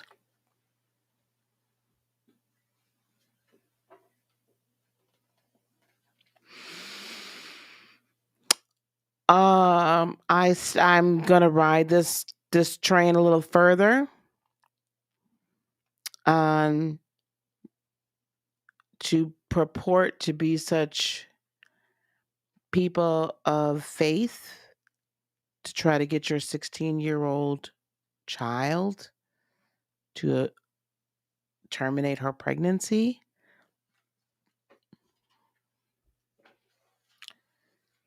I'm gonna leave that there. Also, but I want us to think about this as well. Now, that child now is what, 12, 13, or something like that. I don't know how old the baby is now. The would be 13 because Britney's been in the conservatorship for 13 years. Can you imagine how that child feels right now? That now that child knows that, and who knows at what point narc Jamie Lynn tells her child, "Oh, they didn't. Grandma and Grandpa didn't wanted me to get rid of you." This is a mucked up family, child. I wouldn't wish this on my worst enemy. All right, let's talk about when they scurried her away, and they swept her away so she wouldn't be in front of anybody. They basically did like they used to do back in the day, where they used to send the pregnant girls to the pregnant house. Send them away. Some of y'all's too young to know about that. I mean, I technically am too, but I ain't gonna say people didn't try to, when I got pregnant, try to make me do that. Here we go. Did I go to Connecticut or Massachusetts? I'm not I don't even know. I just know what's where as we got further and further, I was like, guys, where are we going? And so it was this house, clearly like someone's like cabin or I don't know. And poor mama is just over there like what, she's like, she wasn't going to obviously leave my side, but she just was felt a little bit pushed around by this machine too. But I was also like, why couldn't you stand up for me? But at the same time, I think she felt helpless. Maybe like she felt like kind of just had surrendered to this whole situation. And so like she's like crying every day and I'm like vomiting and we like have to sleep in the same bed every night. And we were there for like, I don't know, 2 or 3 weeks. He never came. They never let my the father come, and I'll say I don't think he wanted to. He had, he was like things to do, but he got to be in the normal world while I was like, this story broke. Why does she keep making excuses? Like all the men in her life, she's making excuses for. I like even to this day. Oh, he got to go lead a normal life, and yet poor me, I never got to lead a normal life. Like, girl, I can't. So dad was never there at this safe house. He went to go focus on Britney. Because at the point that she decided she was just gonna have this baby, then she was of no use anymore to Daddy Spears, of zero use. Because now that gravy train had pulled had pulled out the station, and now about a mile up the way, nope, reverse, park it, because we ain't going nowhere. The interviewer, the host, Alex asks, did you who paid for it? Did like Daddy pay for it? No, I did. She's like, she knew that she had been paying for the house herself. And all of that jazz.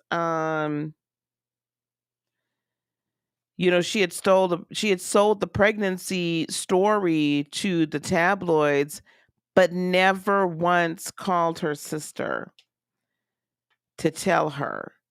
Now, I want you to hear this part, 13-year-old son.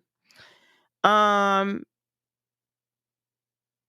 want you to see how she talks about having paparazzi around, because as a result of her being pregnant, once she sold the story to the tabloids, because this was just like crazy to me. I was trying to just look, I get it. I'm pregnant. I'm a 16-year-old, but I also am just trying to figure my shit out. Yeah. I'm not kidding you. I still would have 15 paparazzi on me. And in the middle of nowhere, Mississippi, like, what are you doing here? I'm not walking down the middle of Beverly Hills asking for this. Right. And being called a slut, so many different names about who the baby daddy was and all these kinds of things was just completely, it broke my heart. I'm about to have a baby. And like, honestly, what made me more mad was like, I don't want my daughter to think that her mom's a piece of shit. And like now you've already done that and she's not even here yet. And also, I don't want my daughter to ever read a headline that she ruined my career or something. Because that's not true. And they're so irresponsible. How could they say that? How could these grown-ups say that to? I was still a minor. Whether I was having a child or not, I was still a little girl having a baby. Yeah, that's a lot. And then for people to go ahead and predestine another little girl's, how she might feel about this. And we say we're better, but no, we just do it on the internet, on people's social media, and hide behind it. At least the Now that's some truth.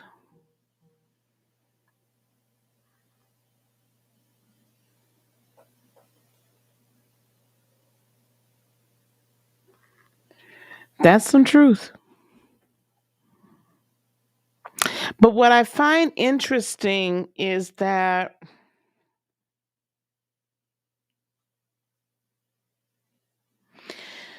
you didn't want this type of attention, but yet you sold your story to the tabloids that created this type of attention. Do you see the narcissism rolling around here? How does make absolutely no mother trucking sense? You didn't want the attention, sis, but you sold your story. Like, at what point did you not think, oh, this might cause some attention, this might cause some stir? No, you wanted the attention. You need to stop playing in my face on this one. You wanted the attention. Maybe now looking back, and maybe it got out of hand. No 16-year-old girl or, woman that gets, young woman, because she's still a girl, that gets pregnant out of wedlock should be called a slut and all that jazz. I'm not gonna say that. But did nobody on your team tell you this is a possibility? No, you wanted to this was your last chance to steal the spotlight, because by now I think Britney was on some European tour. Like, she was big, and you needed to get this spotlight. So here we go. We're going to go back and start talking about Britney again. Well, they really, these bots is out tonight, ain't they?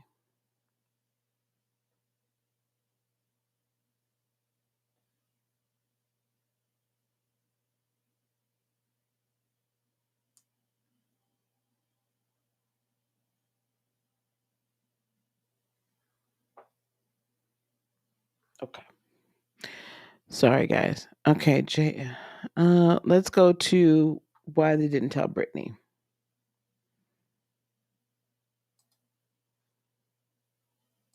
They said it was too risky to tell Britney about the baby. Why would it have been risky to tell Britney about the baby? I don't really know. I mean, maybe like they thought because maybe she would say something before the article came out. Did you Did you hear that? They have said, well, I don't know, maybe she would say something before the article came out. What? So on the one hand, lady narcissist, I want y'all to follow with me on this, because on the one hand, lady narcissist, you say, I didn't want the paparazzi to follow me. I didn't want these headlines. Oh my goodness. They were calling me out my name. I was just a baby having a baby. And I almost fell for the okie doke, sis. But then on the other hand, maybe that they thought that that she would tell it. Like, that's the first thing you go to.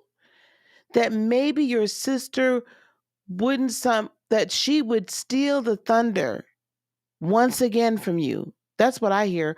Or she would basically block your bag, because she was getting paid for these exclusives. Don't forget.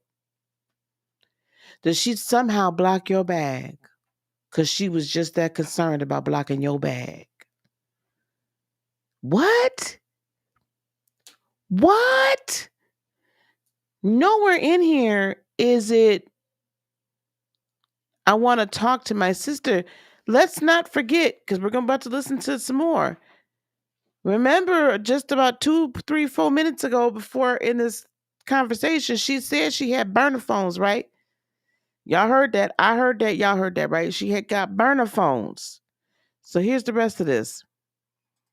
What like when they came to you and told you don't tell Britney, like But they didn't tell me don't tell Britney. It was just like, you tell no one anything. And like, I was thinking maybe like they were going to call in Britney too. I don't know what I was thinking, but I just knew that like, of course, like honestly, I needed her more than, could you imagine what a difference it probably would have made if I was able to have my sister then? and you were just kind of like at that point like I had to surrender to it. I was a minor, number one, and number two.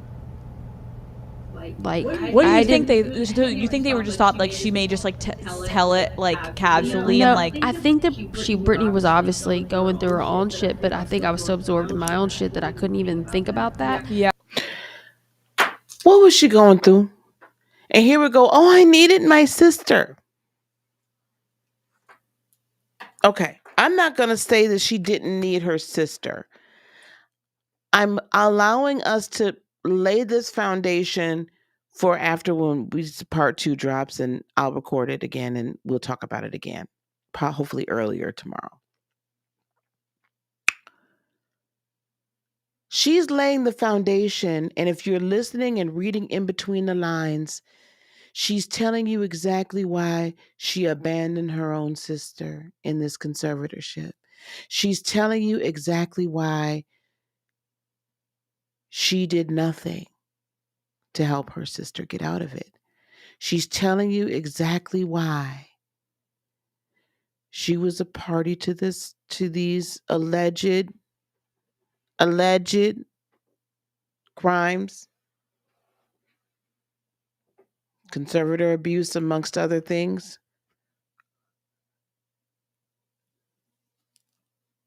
Because when I needed you, Heifer, you wasn't nowhere to be found. So I'm going to let you see how it feels to be kept in this house where you can't talk to anybody, the very people that you really want to talk to, your friends, your lover, anybody. They just like they tried to take my child from me. I don't care what they do to you. I'm just going to let you sit and rot because I needed you. Now, I'm not going to take no responsibility for the fact that I didn't use one of my 5, 6, 7 burner phones to call you. Or they didn't actually say, don't tell Britney. She just said, did you hear her say that? Well, they never said, don't tell Britney. They just said, you can't tell anyone. And on what planet would that mean to you or I? Don't tell my sibling. Don't tell the one person I have felt was my mother more than my own mother. Don't tell the one person that I felt protected by, insulated by, the one person I needed the most. And what exactly was Britney going through at this point? Yes, she was going through her issues with K-Fed and all this stuff, but you denied your sister even the opportunity to perhaps be there for you.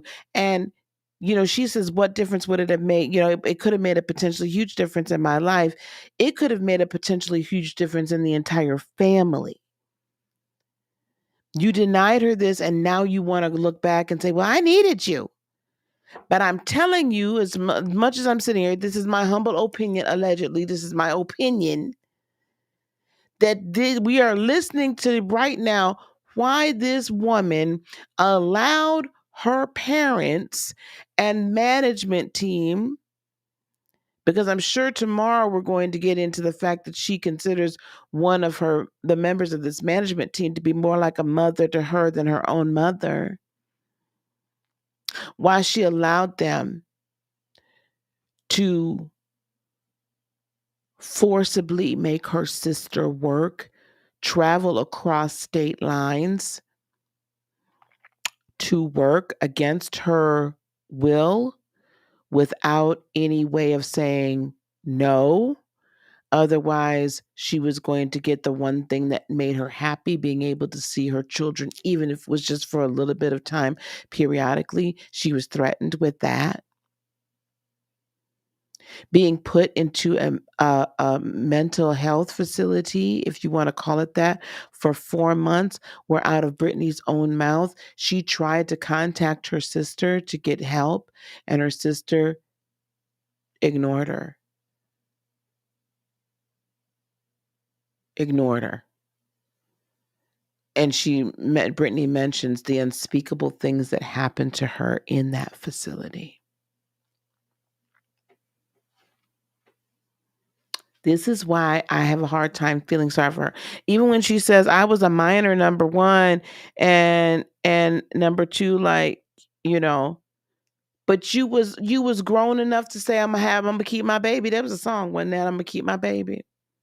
You was grown enough to say that. So why are you not grown enough now to call your sister? Now all of a sudden we want to play the minor card. See, this is why I got a problem with this heifer. Okay, it is what it is. Here we go. Let me move forward because this is just crazy to me. And I understand not being consumed, like she couldn't really concentrate on what Britney was going through at that point in time. But I'm gonna tell you something. If I need my family member, you are not going to keep me from talking to my family member. Here we go. Now Alex finally asked her, well, what happened when Britney finally found out?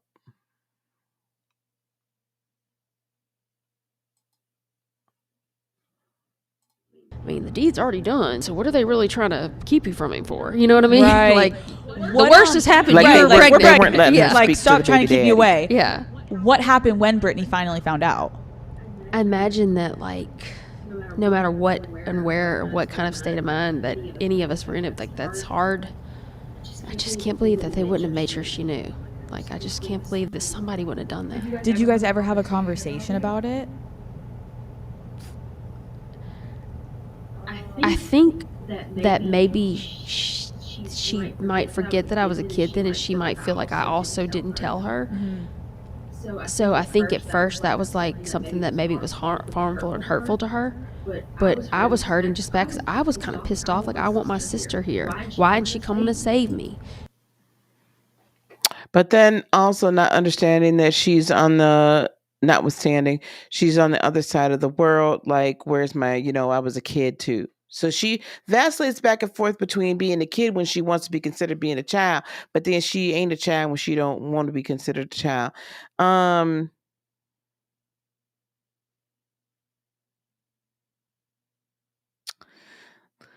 Let's see. A month after her pregnancy, Britney was hospitalized for a mental evaluation twice in 1 month.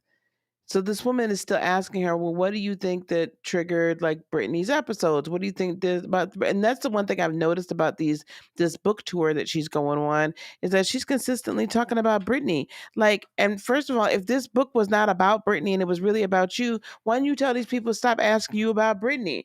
But your claim to fame is your sister. It's not you. We would not be checking for you, sis. Like, that's just the reality of it is. Da, da, da, da, da. But she basically is like, she was never told anything about what was going on with her sister.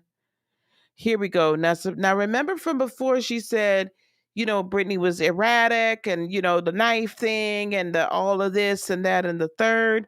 And here we're going to talk about a little bit further about her relationship with Britney. And here we go. When clearly, like, the adults will know what they're doing, right? Like, were you guys like talking ever, or was that a time where before, when I was still in LA, like, I'd still go stay over there and stuff. Yeah. But yeah, I did become more so about, like, I didn't like the people around her, so I just didn't really want to be around that. You just referenced it. That's what I was going to ask you about. You're pregnant at the time. You didn't have a job. You described desperately trying to regain control of your life and your finances. Okay, we're going to talk about that separately. So when she was living in LA, while she was doing Zoe 101, she would go to her sister's house and stay there. But supposedly this young girl didn't like the people around her, so I just didn't really want to be around them. Who exactly was around her? Who are you intimating that was you were But this is the person. This is not adding up. It doesn't make sense. None of this doesn't add up. And so I'm trying to make sense of this because I understand these are memories from when you were a teenager. But if you're going to put yourself out here as if you're telling the truth, this is why I'm attributing this to narcissistic behavior, even though she's the victim narcissist and not the head narcissist in the group. She's not the master manipulator, but even victim narcissists will gaslight. They'll gaslight the mother out of you. Okay? Gaslight the mother trucker out of you. Okay. Now we're going to get into she threatened. Now I didn't know this until this. I had always thought I had heard, or I had heard somewhere, that JAIMIE Lynn had become an emancipated minor at 16 as well. Now we're going to find out the truth. Before your baby is born, you take legal action against your parents at the age of 16. Can you explain why you decided to attempt to get emancipated from your parents? It became the point where, like, okay, I'm pregnant. Everyone knows. I thought the reason y'all were keeping me so locked away like a princess was because of the story. Well, the story's out now. Everybody knows I'm pregnant. So what are we doing now? Why am I still being monitored? Like, she's being monitored.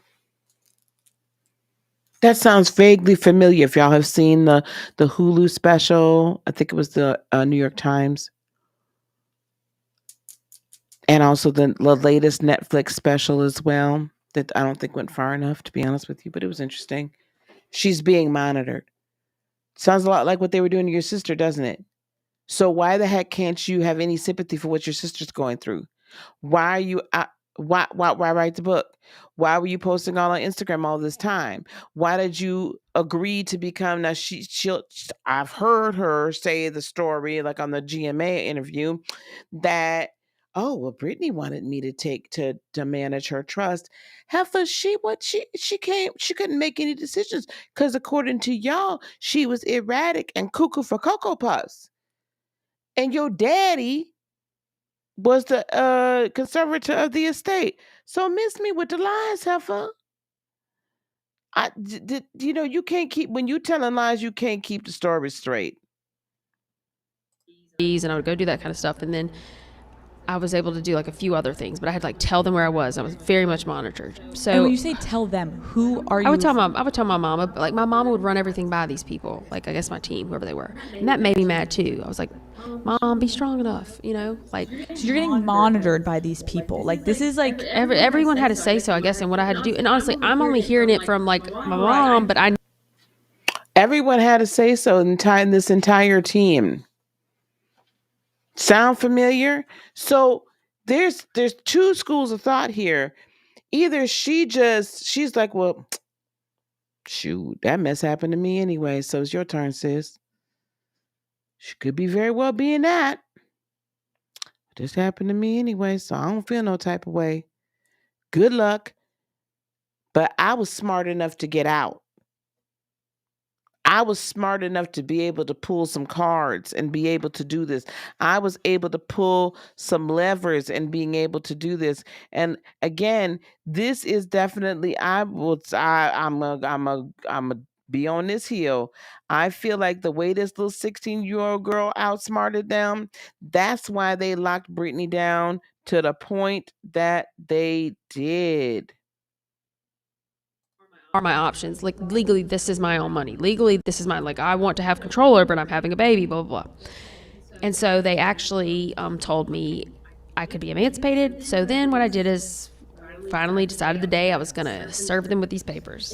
And the other option was is if they did not sign off on this legally, there's some loophole in the law where I could go get married if I'm pregnant and a judge would marry me. Even though I was a minor, there's some loophole, and I'm probably quoting that wrong. Okay. But there was a loophole that I knew about that I could do if they did not legally emancipate me. Got it. So basically, she was like, she served her folks with the papers. This is the choice. Either you let me go, oh, I'm going to run off and get married to the baby daddy that you don't like anyway. But then there's no prenup. And and if she got married, that would emancipate her. And then any potential earnings this little young girl could potentially get, because remember, we're still in the time of tabloids.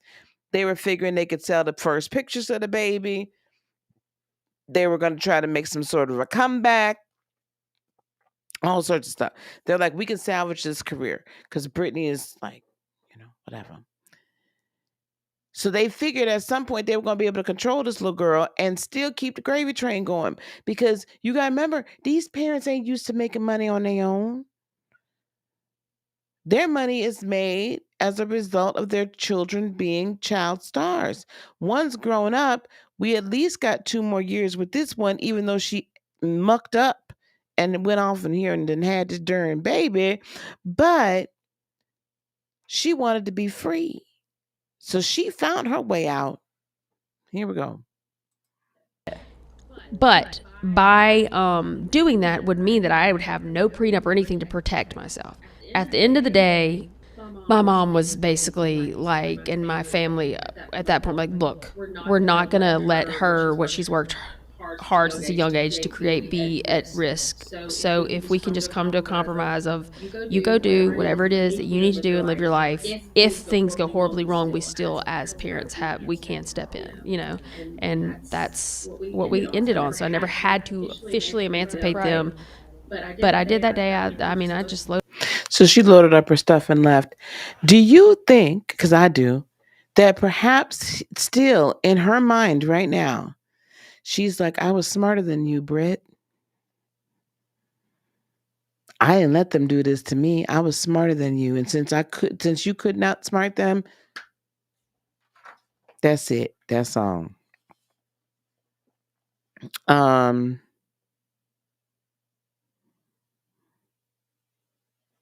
Let's see here. A little bit later on, the Alex, the host, says, now knowing your whole story, it's interesting to learn that Britney was not the first spear to take legal action against her parents.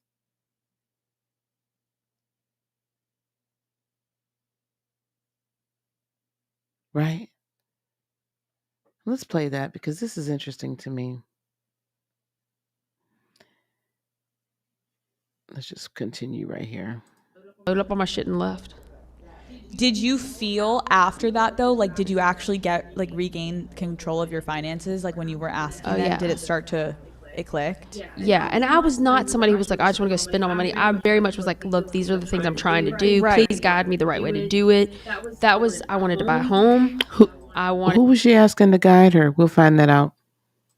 Wanted to, set up a life for myself. That was pretty simple, what I wanted. Now knowing your whole story, like, it is interesting to learn that Britney Spears was not the first Spears to take legal action against her parents to be like, I want my life and my money back. And there's small similarities happening right now. I think there's a lot of similarities happening right now. How is this woman minimizing? Now, I'm going to ride this heifer right here, right for a second. How are you minimizing what Britney Spears has been through for 13 years? Have you put yourself underneath a rock and you're just going to act like did not happen to this woman? You just going to act like she wasn't all across the country and the world? That she wasn't, didn't have to wasn't prescribed things that were way far away outside of what she needed or was good on for her mental health?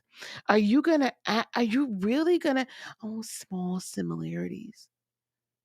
Oh, she wasn't the first one to do it. And then did you see this girl's reaction? I know. Oh, God. Bleh, bleh, bleh. Okay. Let me see here.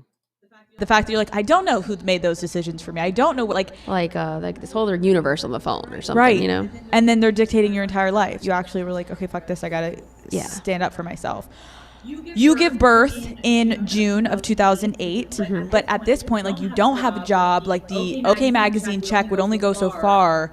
Did you ever ask your sister for money? Did she ever offer? Never. I never asked my sister for money. And I will say that, like, not only did I make good money off of Zoe, but the check was not small. Switching gears.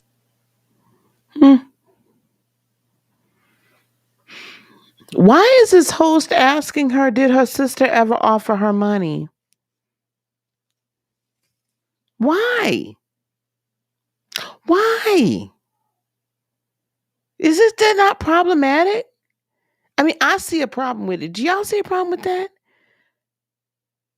Like, this heifer just really, we ain't got but a little bit. Hold on, here we go. And then, and to her, listen, I'm not saying the girl didn't make no money on Zoe 101 or whatever. Like, God bless her. Okay, I'm glad. Her kind of like to like the public perception of you. Social media is like this unnecessary evil that comes with this industry. Yeah. And I talk about it with a lot of people that come on my show, and you have been getting annihilated on the internet recently. What are the comments you get that are the most hurtful? That I didn't do anything to try to help my sister. I very much did many things. Do we believe that face? There's a slight raising of the eyebrows. Well, there's a lot of Botox up there, so I don't know how much raising. But she lowers herself to be like, I very much did many things. What things did you do? What did you do? And when? Because don't sit here and tell me. Shut up. Here we go.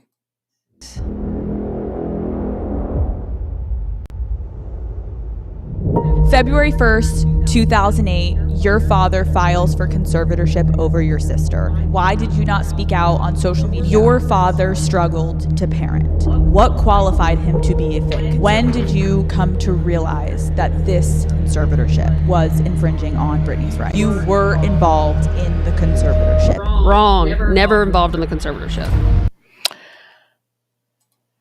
And that, folks, leads us to today. In about maybe a half hour or so, maybe it's up right now.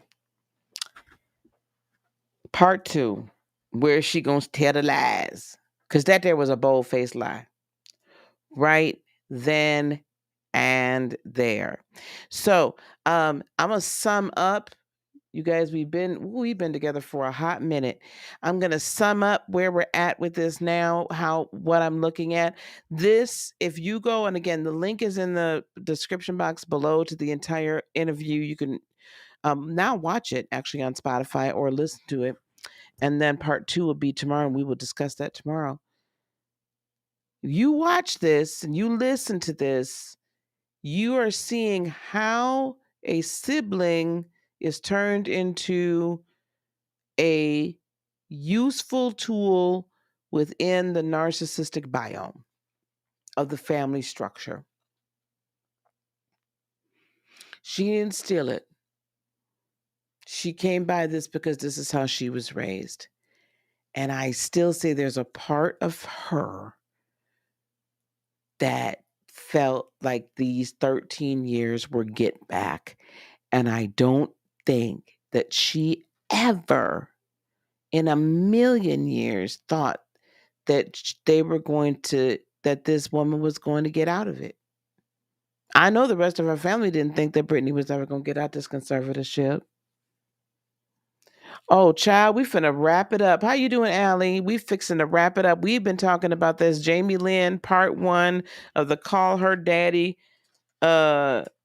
discussion or interview, and we're gonna review part 2 tomorrow when JAIMIE Lynn starts telling her lies, child, because she fixing to lie. Lie like a rug. We're gonna be here and dissecting every last one of them.